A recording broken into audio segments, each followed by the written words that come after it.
Right now, we're about to go into our panel discussion around the skills demand in the engineering sector. I'm going to introduce our panels, and then we're going to go into a short ad. And then once we come back, we're going to kickstart the conversation. So I'm just going to introduce them just so that you know who they are for now. And then we'll go into a brief ad, and then we'll get into the panel discussion. Okay, so we'll be having joining us Muamanda. She's a senior manager. She's a senior manager at the strategic planning for MER CETA. We'll also have Mr. Chris Campbell, who's the CEO for Consulting Engineers South Africa. We'll have Arnold Sommer, who might be joining us. He's the chairperson for Lifting Equipment Engineering Association of South Africa. So ladies and gentlemen, please stay tuned in. We'll be discussing skills demands in the energy sector right through this moment.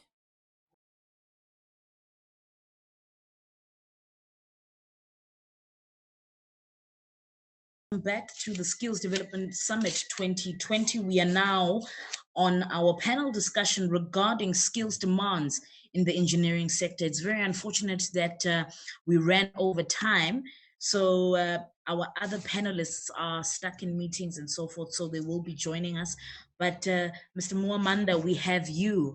I think maybe we can just have a chat just on the subject matter. Please tell us more about the MER CETA, what they do, the strategic objectives, how you're helping to develop skills demands in the engineering sector, and also what are the current initiatives and projects that MER CETA is doing to answer this question around the demands in the engineering sector. But please introduce yourself, your role as well at MER CETA, and yeah, we'll engage going further. Yes, thank you so much, Tabang, for having me this morning. It's still morning, I see. Yes. As Tabang has already introduced me, my name is Dr. Muamanda. I'm the Senior Manager for Strategic Planning at the Manufacturing, Engineering and Related Services Sector Education and Training Authority. Right. It's one of the 21 Sector Education and Training Authority, which specializes, or our focus in the manufacturing and engineering sector is basically on 5 subsectors in the manufacturing and engineering industries, basically, metals and engineering, plastics manufacturing, automotive manufacturing. We have now developed a 6-chamber, the motor retail is now a separate, subsector on its own. We've also now developed what we call the motor retail, component manufacturing, subsector, which is basically to support the automotive sector. As some of you might be aware, there is an automotive master plan. So we try to align, our operations, to some of the strategic, or national priorities that are set by government. So what we basically do is to facilitate skills development, like I've mentioned, in those 6 subsectors. It used to be 5, right now it's 6. By working with, we work with higher education institutions, we work with TVET colleges, we partner with government, we partner with both at a national level as well as at a provincial level. We also work with employers as well, our different industries, our industry bodies, as well as labor, in terms of trying to address, the skills development challenges in those subsectors that I've mentioned. And as some of you are aware, the manufacturing and engineering sector is one of the sectors that is being, disrupted by the advent of the 4th Industrial Revolution. And as a result, our key focus areas is really to assist South Africa better prepare for the 4th Industrial Revolution, from a skills development perspective. We've got quite a number of challenges, especially looking at the labor side of things, where more than 30%, if not more, of our labor market, especially in the manufacturing and engineering related, services, is mostly unskilled as well as semi-skilled, labor. And with where we are going, it's clear that we will require, highly skilled labor as a result of the, the rapid advances in technology, as well as the innovations that are brought by the fourth industrial revolution. So it's quite important that us as a SETA, we help, industry as well as better prepare, labor to fully take advantage or leverage, the benefits brought by the fourth industrial revolution. Because if as South Africa, we don't take advantage of this revolution, we will be left behind, like we've been left behind, especially looking at the continent of Africa. When it comes to issues of industrial development, we're left behind in the first, with Industry 1.0, Industry 2.0, Industry 3.0. So we can't afford, to lose that boat. And so it is really incumbent upon us, over and above some of these factors such as policy, investment, to ensure that we have the right adequate of skills, to support, our ability as South Africa to take fully advantage of the fourth industrial revolution. 100%. Thank you very much for those inputs. I just want to check if we have more of the speakers that have joined us. I think one or two have registered. I'm just going to confirm quickly, Mr. Moore. But just on that note, how do you think we can sort of improve issues of production and extraction and beneficiation as well? I know that currently we have issues around beneficiation. It's happening at a minimum. So for example, turning iron ore into usable items like tractors and so forth. How do you think we can develop that segment of engineering or industrial capabilities more? Yes, I think for me, it's about how do we improve, our innovation, research and development capability. Yeah. And obviously beneficiation is really looking at, at skills at a higher level, skills in the STEM, basically in the STEM side of things. How do we improve our innovation, research and development capacity? If you compare South Africa to other BRICS countries, such as the likes of Russia, such as the likes of India, such as the likes of China, innovation, research and development capability. So that's one area that we really need to focus on. There's been initiatives, obviously, by government in terms of one of the initiatives has been, supporting, PhDs, the throughput of PhDs in South Africa. But I think more efforts, need to be done in terms of, especially within the STEM, within the science, technology, engineering, and mathematics side of things, because unfortunately, because of some of the challenges that we face in South Africa in terms of our education system, we haven't really been able to produce enough STEM graduates, because even at an undergraduate level, because in order for you to produce that kind of skills, you need to at least have a good basis in terms of at an undergraduate level that will eventually, feed into in terms of higher education, as well as, research institutions. We have one of the biggest research institutions here in South Africa, which is the Council for Scientific and Industrial Research, as well as other, the geological institutions and stuff like that. So I think we really need to invest a lot as a country, not just government, but industry as well. Because when it comes to innovation, research and development, it's not only the responsibility of government. It's how does government, partner with industry, as well as, higher education institutions, in ensuring that we produce the kind of skills and the kind of capabilities that are required, to support initiations such as beneficiation. Because if you look at beneficiation, quite key as part of the localization, as well as the reindustrialization strategy that government is trying to push as part of the economic growth and development agenda. Okay. Thank you very much, Mo, for those contributions. I'm just going to welcome Mr. Chris Campbell, who's the CEO of Consulting Engineers South Africa. Chris, welcome. Please unmute your mic. There we go. I think these online things are going to all teach us how to lip read in the future. Yes. Thanks. Thank you for having me. Fantastic. Chris, maybe just take us through what CESA does, what is it about, and how do they invest in upskilling individuals or engineers in Sure. industry? Okay, so thank you. So firstly, Consulting Engineers South Africa. It's essentially an industry association of consulting Yeah. engineering companies. Yes. It's been around for about 8 years. Wow. Seriously transformed at the moment into a modern organization. Yeah. And essentially what we do is we don't only look after the interests of our members, but we also assist on the part of our public sector client bodies. There is a huge shortage of knowledge and Yes. skills in respect of infrastructure development.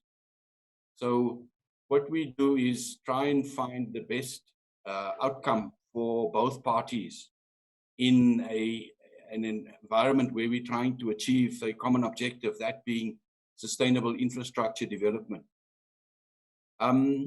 So along with that, we also play the role of keeping our companies, member companies, honest. Yep. Our key strategic objectives is protecting the integrity of the industry. So and then driving transformation, diversity, and inclusivity is top on our agenda. So I think we are the few organizations that you're going to come across where at a company level, we track the demographic within companies to see what kind of movements at a granular level are taking place. Yeah. And this industry moving into the 21st century. Yes. In South Africa, where diversity is necessary, unlike many other industries who tend to not see the value of diversity. And we don't advocate for diversity for the sake of it. It's not for window dressing. It is a case of value adding, seeing that embracing diversity actually adds value to your business. It should be a no-brainer. I mean, if you're a bunch of people sitting around a table and you all think the same, I'm sure you're missing a trick. Your business is probably not going to do as good as what it could. So there's that element. And then what we do also is training. To the point you raised earlier, we do a lot of training in the industry, not necessarily the hardcore technical training, more the management, the soft skills side. So we would, for example, our flagship program that we run is called the Business of Consulting Engineering. It's a modular program. And if anything, it will take an engineering graduate and accelerate their development in respect of exposing them to another body of knowledge in the form of contract management, law, Right. emotional intelligence, report writing, and all of those which are not part of the curriculum. So essentially what we do is we're looking at how do we develop future leaders in our industry. I mean, you don't expect somebody to have graduated tomorrow and then they become a board member the following day. I mean, they need to own their space. They mustn't be placed there and wonder, what am I doing there? So we play the role of providing that kind of training. I think I'm not sure what format you would like to have this discussion, but when I listen to the beneficiation and then the discussions that More had added, I think we're seeing as an industry a bottleneck in respect of how would we make this engineering sector mirror the South African demographic. Yeah. 100%. It's going to be a very difficult task. Why am I saying so? I have in front of me a sheet of paper with stats been gathered from the Human Resource Development Council. This is an entity by government. And somehow we seem not to be perturbed by the fact that we're trying to drive STEM as one of their main objectives. Yet we talk about I almost call it insanity. So Yeah. the definition of insanity is what? Yes. Hitting your head against the wall repeatedly and then expecting a different outcome, right? Yeah. The stats show me that from 2010 to 2018, matric students, average is about 500,000, 500,000 matric students, right? Over 8 years, I haven't got it 2009 and 2010, the number of students who wrote maths, not maths lit, maths Yeah. literacy, unfortunately, a failed exercise, in my honest opinion. So the number of students who wrote maths it's almost 50% of that. So you've gone from 500,000 to 250,000 who just wrote maths. Okay. Then when we look at, in fact, it's 43% to be precise. Then when we look at the number of students that achieved more than 60%, because if you are with a national senior certificate, maths, going to hope to make it through a tertiary education program, then you're going to need at least more than 60%, because they're all not equivalent. I mean, I think some schools have done well, where it's credible. Other schools haven't done well, and so on. The percentage that achieved more than 60% averages 12%. So your feedstock into tertiary education is extremely limited. So we need to go back to the basics. We need to fix up what's the problem in the building blocks. And I'm going to be controversial if I can, but fortunately I can quote a senior politician. You know, I was at a forum earlier this year where Minister Muamanda, Minister of Higher Education, in person, he actually said, we must dispel this myth that mathematics is for special people. It's an old construct. In fact, it's an apartheid construct. And we need to get it out of our minds. But we also need to get the building blocks in terms of teachers, the willingness of teachers. You can't take somebody who can just teach and say, go and teach mathematics, because you make it difficult for students to be interested. So, you know, there's a lot of work to be done. So maybe I'll stop there and see if you have further questions for me. Oh, certainly. I can ramble on and on, but I don't think certainly I do. Your listeners will get bored to tears. No, not at all. It's a very intriguing topic there, Mr. Campbell. So what we'll do, I think I'll continue just to ask questions because we do have about 10 minutes left. We were running over time. So I'm just going to ask one or two questions that we can engage on so that we can wrap up with the closing remarks. But just on that note, maybe I should go to Mr. Manda Moore. What production approaches can we develop to respond to our needs, you know, particularly in the context of South Africa or Africa at large? We've got a lot of, you know, infrastructure and industrial needs, you know, going forward. So what production approaches do you think we can invest in or that we can develop to respond to these needs? No, thank you so much for that question. I think maybe before I even respond to this question, I'll go back to the issue that I highlighted when I gave my opening remarks.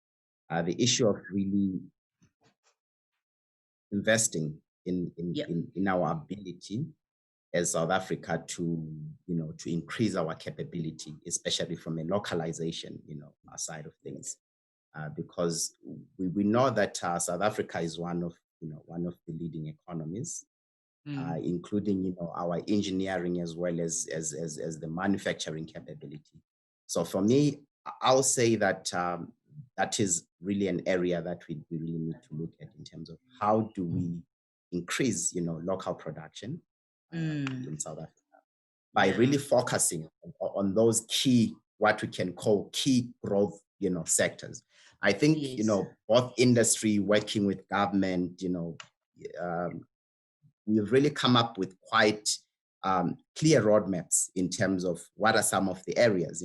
I've mentioned the automotive side of things, automotive components manufacturing and things like that. If you look at South Africa's contribution, even if you look at the global manufacturing value chain, even in the automotive sector, it's still insignificant. But if you look at where South Africa is positioned in Africa, it's really the gateway to the rest of Africa. So I strongly believe that if we can, increase our local manufacturing, production, that's one key area that can help in terms of, stimulating economic growth, as well as, obviously the role of skills at this point in time cannot be overemphasized. It's quite key that in our bid to stimulate, local production, or what we call localization and industrialization, particularly looking at these key sectors, it's quite important that we look at that. I'll also look, I'm not so sure if maybe some of the audience might be familiar, with the concept of economic complexity, where as South Africa, it's really high time that we try and thrive towards moving towards, being a complex economy. With economics complexity, we are basically looking at the key economic areas, be it in agriculture, be it in mining. If we look at the goods and products that we are producing in agriculture, what are the next available products that we can produce within the agriculture or within mining, for example? At this point in time, in terms of mining, it's just the raw materials. Of course, there's beneficiation to a lesser extent, but what other products within that are close to the mining side of things that we can produce, so that we can try and diversify as well as make our economy more complex, instead of just relying on a few products, especially from the manufacturing as well as the engineering side of things. I think that is quite key. And obviously, to produce an economy that is complex, diversifying, it's quite key that you also invest in the relevant, in the relevant skills, and engineering skills are quite key when it comes to.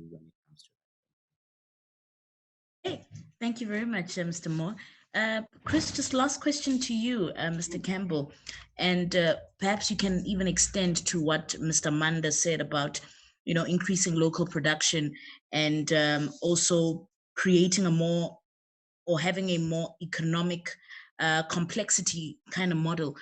How can we improve research and development for the purpose of, backward integration, where we enable development solutions to our challenges that we're currently going through? So in terms of R&D, Chris, and particularly you in an institution where you are in training and it's all about learning and so forth, I think we need more investment in R&D. But how can we do that? Because in my mind, we already should be having a innovation hub that focuses on engineering, a particular industrial development zone that focuses particularly on engineering projects in our country. But for us to even get there, we need to get our R&D right, So how do you think we can improve in that area, if you think we should improve?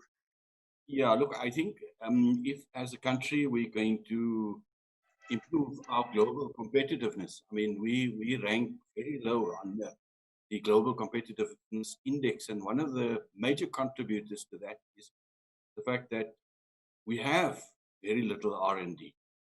And yet I think we have the potential for that. The problem we have is, in the past, industry used to invest quite a bit in research and development at tertiary institutions. These days, firstly, not only are we constrained in terms of the number of young people going into university and getting to a postgrad level. In fact, at the moment, we're sitting with, unfortunately, a bit of a ticking time bomb, because you're running out of PhD professors at universities. So it's an anomaly that you're even finding a graduate lecturing undergraduates. where at least the minimum in the past used to be a master's student and so on. That's only because you don't have sufficient capacity at PhD level. Mm. And so with the limited funding, the limited number of PhDs and even the attractiveness for people to want to pursue a PhD. I mean, everybody wants to go and get a degree and get a job. Yeah. And people need to start seeing that this is a job. This is somewhere where you can earn a decent living, and it adds to the economic growth of your country, where we can up our game in R&D. Because, as Mr. Muamanda said there, you know, we have to, as part of our economy, if mining itself is no longer going to be the number one driver of our economy, then at best we should start looking at how do we beneficiate what we're getting out of the ground for the new technology stuff. You know, your batteries for renewable energy, the lithium ion, we probably have the best platinum types that can be mined in South Africa. And if the world may be moving away from catalytic converters to electric cars, we should be looking at what are the other uses of the platinum group metals that we are probably the richest country in the world of. So, you know, without the research capability, we're going to continue doing what was, I think, also an old world construct, put to port. Dig it out of the hole, take it to the port, and then you buy it back in at 3 times the cost.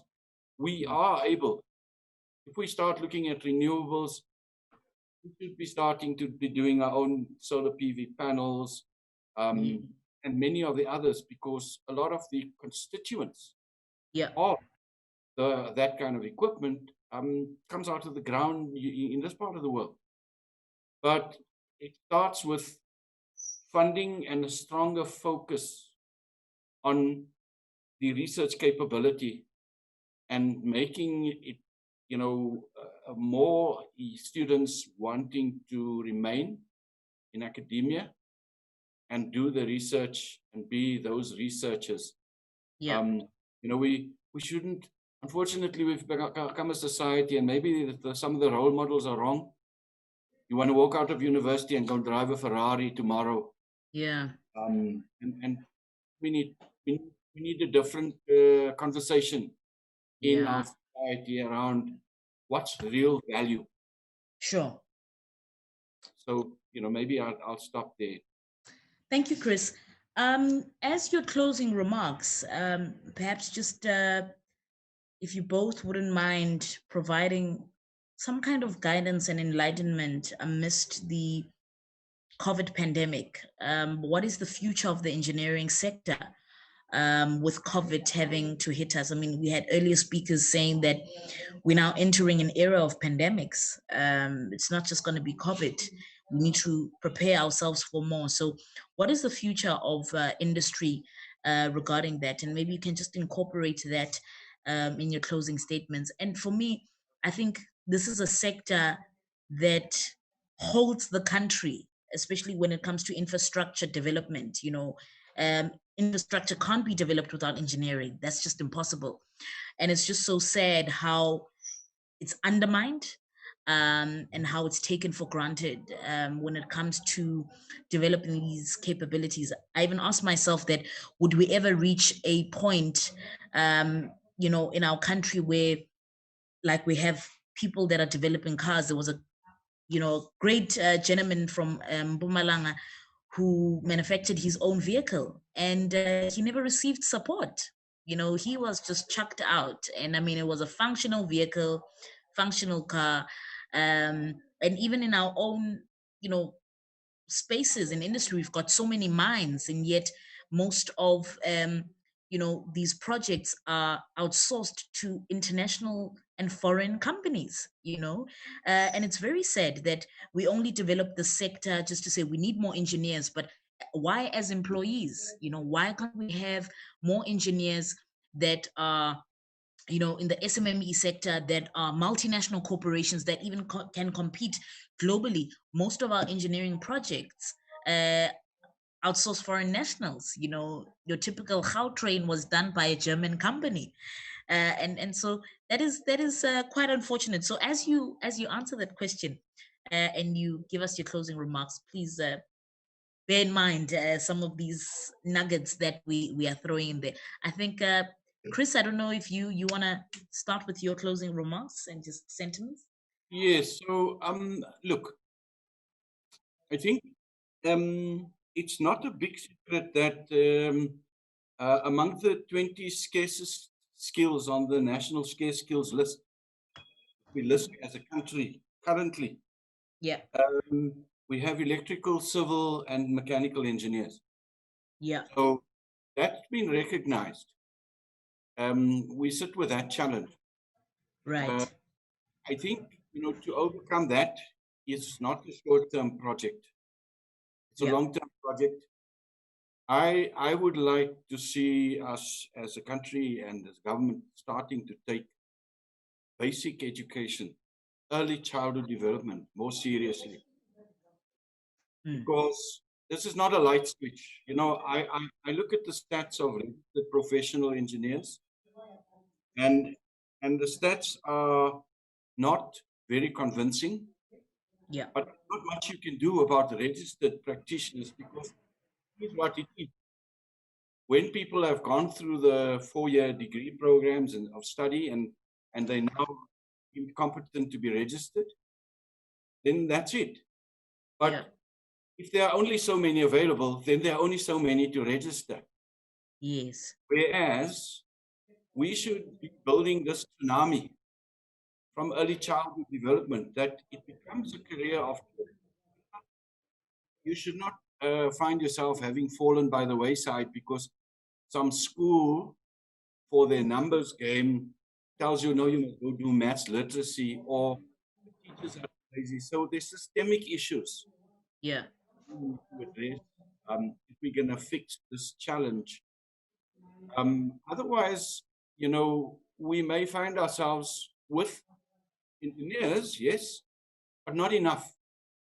And much to the point you made earlier about, if I take a project like the Gautrain, we probably, and fortunately I did work on that project, so I can speak authoritatively. Okay. I did find the process flawed in that, firstly, we understand we had not built railway lines in this country from scratch for the last 30, 40 years, if not more.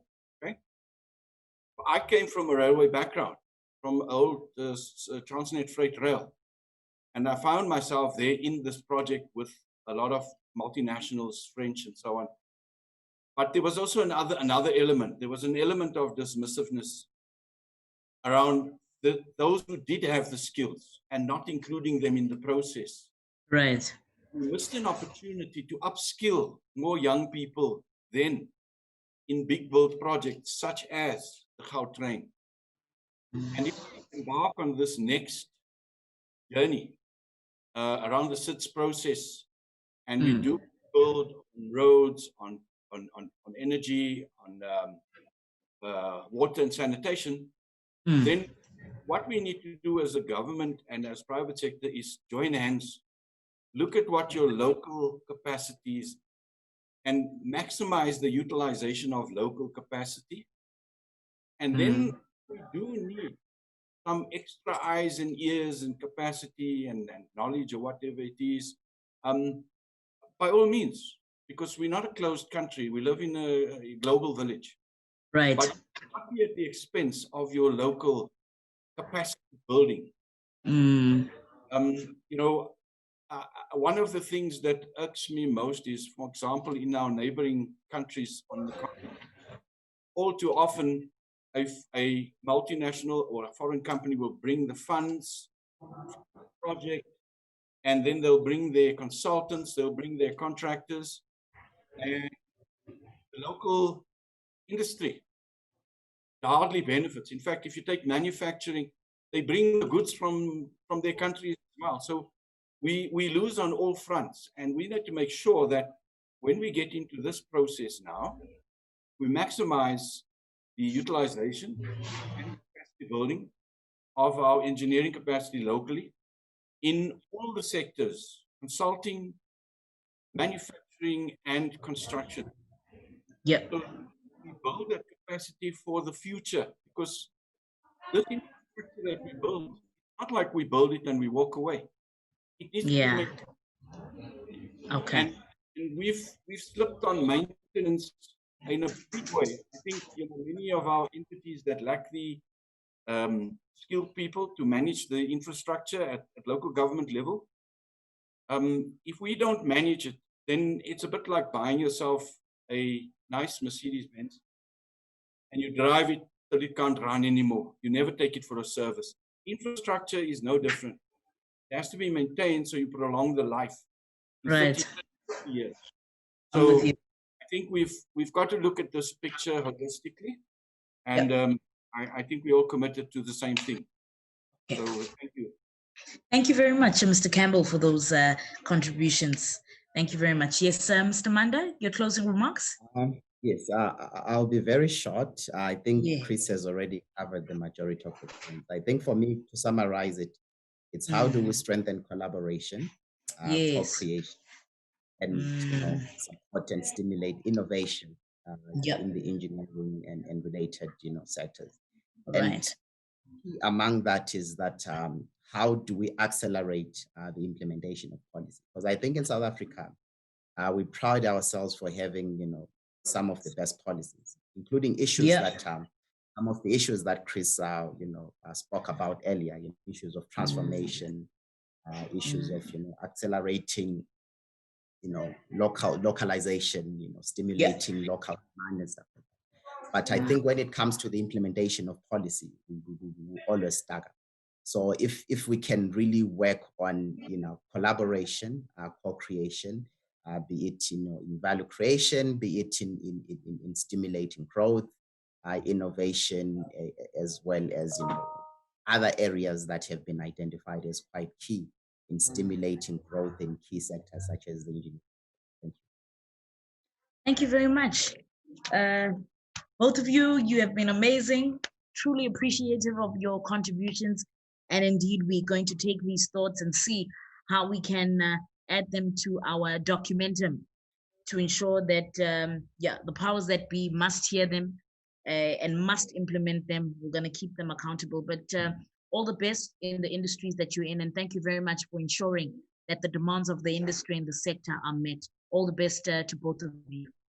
Thank you. And thank you, Tabang.